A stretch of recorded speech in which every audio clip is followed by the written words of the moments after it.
Hola, ¿qué tal? Estamos aquí en la primera edición de Geriatrízate, un espacio donde vamos a compartir información súper valiosa para conocer a los adultos mayores.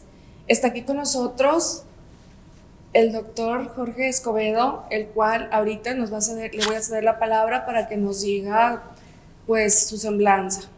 Buenas tardes, yo soy el doctor Jorge Alberto Escobedo Martínez, yo soy médico egresado del programa de TEC de Monterrey. Tengo una alta especialidad en envejecimiento cognitivo y demencias por el Instituto Nacional de Neurología y funjo también como maestro adjunto del programa de geriatría del TEC y soy aparte médico speaker de algunas farmacéuticas. Muchas gracias por invitarme. No, gracias a ti y pues la verdad es que impresionante, ¿no? Tu currículum. Y pues vamos a empezar con la serie de preguntas que tenemos hacia él, que hemos recopilado de la gente, ¿no? Que tiene muchas dudas con respecto a este tema y que la verdad estamos muy perdidos y queremos una orientación. La primera pregunta que tenemos es, platícanos sobre la demencia, porque últimamente he estado conviviendo con ese tema y quisiera conocer qué es la demencia y qué más hay detrás de la demencia, ¿verdad? Ok, a grosso modo, demencias o trastorno neurocognitivo, como se le conoce ahora, es un padecimiento neurológico degenerativo, progresivo, que implica que en las personas que la padecen, cualquiera de las funciones mentales superiores van a estar deterioradas. Estas pueden ser el habla, la memoria, el lenguaje, la escritura, el cálculo, muchas otras funciones mentales superiores. Si alguna de estas funciones mentales superiores se ven alteradas en cualquiera de los parámetros que nosotros medimos durante la consulta, se ven afectadas y esta afectación logra así también generar una alteración en la manera en la que la persona vive dentro y fuera de su casa, a esto se le conoce como una demencia. Vaya, es una enfermedad que llega a incapacitar a las personas, las incapacita por muchas situaciones, no nada más por la parte cognitiva, sino también en algunos casos por la parte motriz, afectiva, psicológica, familiar. Y entiendo que hay distintas variantes de demencia. Así es, el término demencia o trastorno neurocognitivo es un término genérico que se aplicaba antes solamente a las personas que tenían la enfermedad de Alzheimer. Este padecimiento ya se ha descubierto que existen muchas y muy distintas maneras de presentarse, no solamente el Alzheimer, sino hay muchas otras enfermedades que se conocen que pueden generar problemas de memoria, como es la enfermedad de Parkinson, la esclerosis lateral amiotrófica, personas que han tenido o han sufrido evidentes accidentes cerebrales o accidentes traumáticos, como personas que tienen muchas contusiones craneales. Las causas pueden ser muchas, se conocen más de 50 tipos distintos de enfermedades. Entonces, la varianza en la que pueden generarse los síntomas es bastante importante. Doctor, ¿y me puedes hablar sobre cómo se va desarrollando esta enfermedad? Bueno, particularmente la demencia no tiene un tipo específico de desarrollo. Depende mucho de los diagnósticos que tenga el paciente y de la forma previa a la que llegó el paciente a ese diagnóstico. Vaya, si la persona ya tenía una alteración previa, pues eso se va a sumar al estado de la demencia. Sin embargo, lo que se conoce como síntomas primordiales en los que puede fijarse a un paciente que tiene algún problema de demencia pueden ser muchos.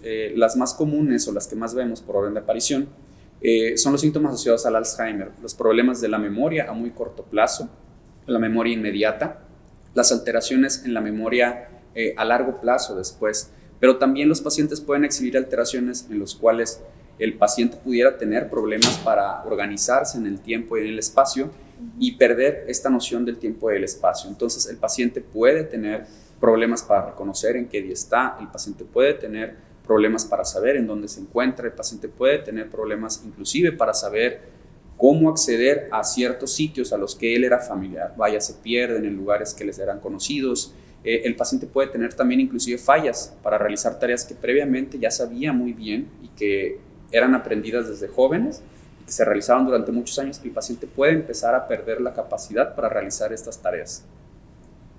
Muy bien, todos estos síntomas se pueden revertir, se curan o ya no tienen remedio. Hasta ahorita, un muy pequeño porcentaje de problemas asociados a las demencias es reversible. Se conoce, según estudios, causas de enfermedades reversibles, que se les denominan demencias, pero son un grupo muy pequeño de personas. En la mayoría de los casos, hasta donde tenemos ahorita avances en la ciencia, el avance en la ciencia que se puede llegar es a tratar de revertir algunos síntomas y parar el avance o disminuir la velocidad del avance de los síntomas. Muchos se tratan o muchos pueden verse influenciados tanto por el ambiente como por el cuidador como por el propio paciente. Entonces, la valoración de los síntomas sí tiene que darse de una manera 360. Se tiene que observar a la persona, se tiene que observar el ambiente y se tiene que observar cuáles son los síntomas que la persona presenta para poder hacer una evaluación completa del paciente. Y, por ejemplo, padres dementes, hijos dementes. Hay una relación importante sobre la genética, es una de las preguntas creo que más me hacen en mi consulta. Algunas enfermedades sí tienen carga genética. La mayoría de estas son multifactoriales, o sea, no podemos definir una causa absoluta que sea la génesis de esa enfermedad. Sin embargo, la presencia de factores genéticos como que mis padres o mis abuelos hayan tenido algún tipo de demencia también es importante para el caso.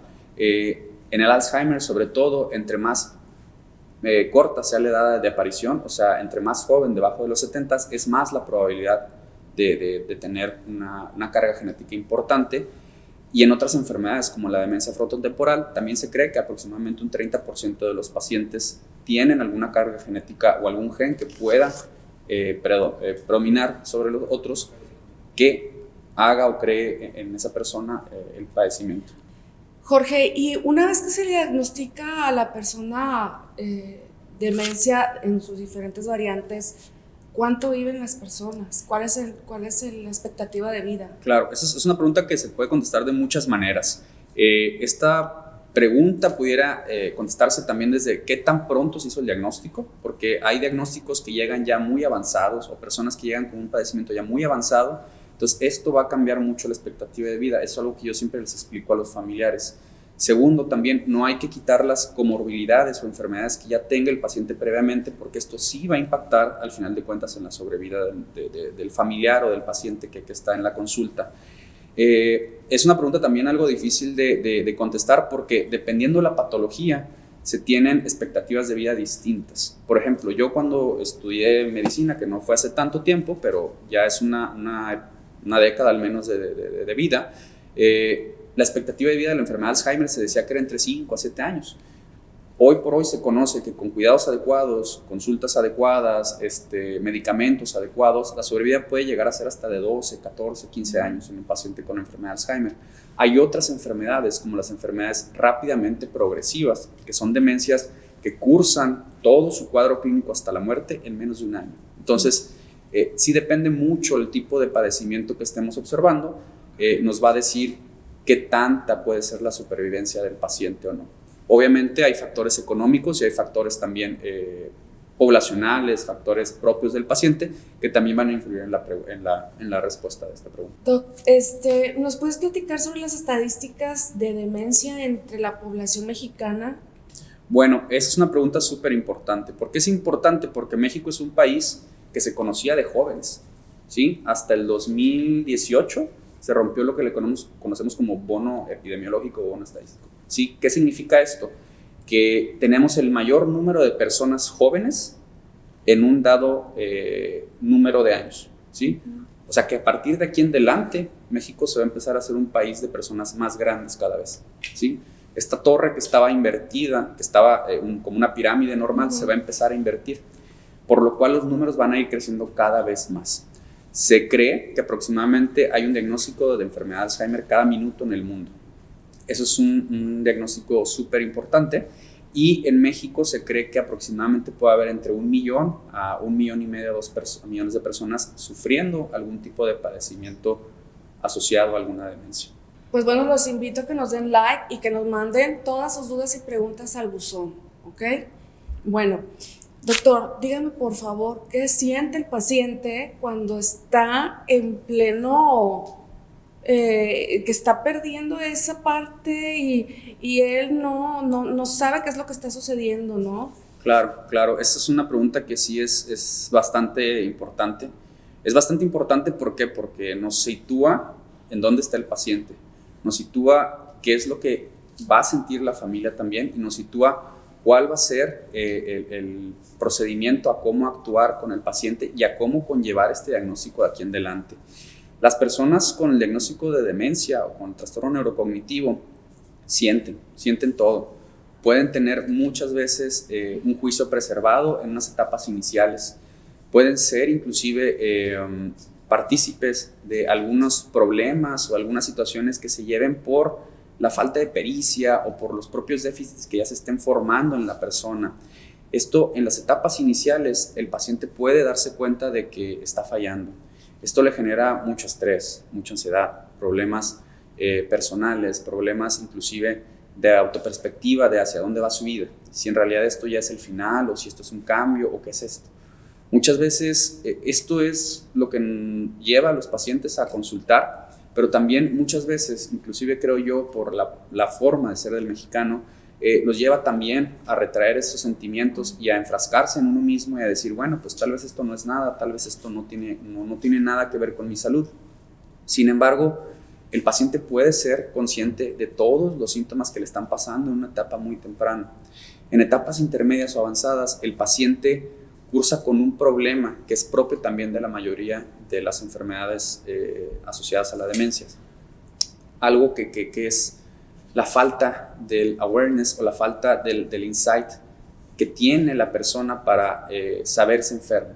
Este es un síntoma que se da también en las personas con problemas de la memoria y que también luego lleva a que las personas sean un poco diligentes con la toma de decisiones o con la realización de consultas. ¿Por qué? Porque este síntoma que aparece en las personas en etapas leves o intermedias puede verse como que la persona dice, yo estoy bien, a mí no me está pasando nada. Ella no se da cuenta, o esa persona no se da cuenta de que está teniendo errores en el día a día, en la formulación de preguntas, en la realización de tareas que hacía antes, en el cuidado de otras personas, en el cuidado de su relación o en el cuidado de la relación con otras personas. Entonces, muchas veces puede llegar a ser problemático la manera en la que se relacionan y la manera en la que ellos se ven y se sienten. Porque en unas etapas pueden sentirse con problemas, pero cuando aparecen estos síntomas de falta de insight o falta de capacidad de verse enfermo, pues las condiciones cambian al contrario. Sí, o sea, cambian. Y tocaste ahorita un punto bien interesante, porque así como ellos no saben qué está pasando, los que somos la familia alrededor de él y vemos todos estos cambios de conducta, también estamos bien perdidos, doctor. Claro. Entonces, ¿qué nos recomiendas, por ejemplo, a nosotros que somos familiares de pacientes que están con estos padecimientos empezando? ¿Qué tipo de acompañamiento deberíamos de tener? No sé. La verdad es que sí es un tema bastante angustiante y estresante. Claro, ese es un tema que se toca mucho en geriatría y que es por demasiado importante. El acompañamiento con el paciente, ¿sí? Lo que primero se debe hacer en estos casos es realizar la valoración, generar un diagnóstico adecuado y a partir de ahí empezar a generar planes con la persona que está siendo diagnosticada, con la familia que está encargada, con los cuidadores primarios y secundarios y con todo su entorno, ¿sí? Eso es básicamente dentro de las primeras consultas. ¿Por qué? Porque pasan cosas muy específicas con los cuidadores primarios y secundarios. ¿Qué es lo que pasa con ellos? Tienden a sobrecargarse de responsabilidades y tienden a sobrecargarse de cuidados que tienen que prestar a otra persona que a veces son diligentes con su propia salud. Entonces es muy importante que exista un acompañamiento por parte del médico, por parte de todas las personas que están involucradas con el caso, de tener la delicadeza o la empatía de preguntarle al cuidador, oye, ¿cómo te sientes tú? ¿Cómo estás? ¿Te está faltando algo? ¿Estás pudiendo con los medicamentos? ¿No estás pudiendo con el diagnóstico? ¿Sí? Pero eso solamente se forma a través de un vínculo médico-paciente y una correcta y adecuada explicación de los síntomas y del diagnóstico que tiene el familiar. Si la persona no llega a tener el diagnóstico correcto, pues nunca va a ver el problema, nunca lo va a visualizar, por ende, no va a hacer planes a largo plazo. Doctor, y Yo me he topado con situaciones bien incoherentes, ¿sí? En la sociedad, o sea, entre los especialistas, entre los médicos, no se ponen de acuerdo, ¿sí? Porque pueden, o sea, el neurólogo puede decir una cosa y le da cierto tratamiento, al adulto mayor me refiero, ¿no? Y resulta que esa medicación no es la correcta y le estaba produciendo otro tipo de cosas. El psiquiatra le da también otros medicamentos que no proceden, el urólogo también, o sea, entonces, ¿qué pasa con esa mala medicación al adulto mayor que es bien diferente a la que ustedes como geriatras dan? Claro, pues este básicamente es un problema creo que formativo de medicina. Creo que los puntos fuertes que tiene la medicina que ofrecer a las otras especialidades es una que es, por lo que somos muy conocidos, ¿no? Somos formadores de equipos, ¿no? No estamos tratando con un ego, no estamos tratando con un orgullo, estamos tratando con un paciente y con una innumerable cantidad de características que tiene el paciente. Yo no soy cardiólogo, yo no soy nefrólogo, yo no tengo tantas especialidades como para poder saber esto, ¿no? Entonces, creo que lo primero que deberíamos de ver en un médico o en este tipo de situaciones es qué tanta comunicación están teniendo los médicos, porque eso no necesariamente es un problema del paciente, o del cuidador o del familiar que compra los medicamentos. Tiene que ser un problema también médico, y como médicos nosotros tenemos que afrontar ese problema, valorarlo y entender que somos un equipo, querámoslo o no. A lo mejor no nos puede caer del todo bien una persona con la que estamos trabajando, pero al final de cuentas no es para mí, es para el paciente. La sobremedicación o la mala medicación o polifarmacia, como la conocemos nosotros, puede darse dentro del espectro de una buena medicación pero en exceso, o una mala medicación aunque sea muy poca, ¿sí? Un medicamento que a lo mejor esté bien dado pero que se acompañe a otros 4 o 5 que a lo mejor no sean necesarios, o un medicamento que esté mal dado para un padecimiento, o que a lo mejor puede estar bien dado pero que le esté generando efectos colaterales al paciente, que al final de cuentas afectan a todo el caso clínico y que afectan a la manera en la que nosotros tratamos a ellos. Esto también genera un desgaste en la comunicación y en la empatía que hay médico-paciente, ¿no? Se puede romper el rapport por una mala explicación de cuáles son los síntomas que puede tener el paciente con tal medicamento, y creo que es una situación que se debe plantear consulta tras consulta. Doctor, ¿estos medicamentos se le están dando a mi familiar son los adecuados? ¿Necesita más? ¿Necesita menos? ¿Qué podemos hacer? ¿Se puede hacer alguna reunión? ¿Se puede hacer alguna junta con los otros médicos? ¿Podemos llegar a cabo algún acuerdo para tratar de reducir medicamentos? O a lo mejor a mí me gustaría que se tratara este síntoma en específico. ¿Cómo le podemos hacer? Creo que son estrategias que tienen que ir de los dos lados, no nada más de la parte del paciente, que es el que menos sabe. Pero que lo básico sería eso, ¿no? Pedirle a su médico que se acerque a los otros médicos, que hablen, que se formen un equipo, y como médicos también tener la empatía de generar consensos con otras especialidades para poder llegar a un acuerdo de cómo tratar mejor a la persona. Para cerrar con broche de oro, doctor, ¿qué tips nos puedes dar para cuidar la memoria? Ok, es una pregunta que me hacen demasiado en la consulta. Tiene muchas aristas, se conocen muchos factores de riesgo. Hay algunos que son modificables y hay algunos que no son modificables. Estos pueden afectar o mejorar inclusive lo que se conoce como memoria per se. Nosotros, ¿qué podemos hacer para mejorar nuestra memoria? Primero, cuidar todas las enfermedades que tengamos. Todas las enfermedades previamente diagnosticadas: diabetes, hipertensión, sedentarismo, tabaquismo, consumo excesivo de alcohol, problemas auditivos, problemas del habla. Todos esos, mantenerlos a raya si no los tenemos, y si los tenemos, tenerlos lo mejor cuidados posibles, porque estas enfermedades son caldo de cultivo de las enfermedades crónicas también, ¿sí? Si uno tiene muchas enfermedades crónicas y muchas enfermedades crónicas muy maltratadas, significa que esa persona tiene más probabilidad de tener algún problema de memoria. Segundo, una alimentación adecuada. No hay nada nuevo bajo el sol. Alimentación adecuada, ejercicio, socialización importante, muy importante la socialización, mantener socialización a todas las edades de vida, nunca mantener a las personas aisladas, nunca permanecerse uno mismo aislado. Sé que hay condiciones como el COVID que no nos lo permitieron, pero tratar de mantener la socialización siempre. Y otra cosa, que es agregar más conocimiento siempre a nuestra biblioteca personal, por así decirlo, ¿no? Existe en demencias situaciones son muy importantes. La cantidad de información, la cantidad de años escolarizados o la cantidad de cursos, inclusive cosas que conlleven educación, la persona que tenga más años tiene menos probabilidad de tener algún problema de memoria a después, ¿sí? Entre una persona cultive más su biblioteca personal, va a tener más posibilidad de afrontar después las pérdidas o los déficits que se vayan formando. Doctor, pues qué interesante, la verdad, toda esta información que nos ha compartido, y pues le agradecemos muchísimo que nos haya acompañado en esta primera edición de Geriatrízate. Pues muchísimas gracias, doctor, por habernos acompañado en este primer episodio de Geriatrízate. Los invitamos a que nos den like, nos manden todas sus preguntas al buzón. Yo soy Nelly Lozano y espero verlos en el próximo episodio, el próximo mes.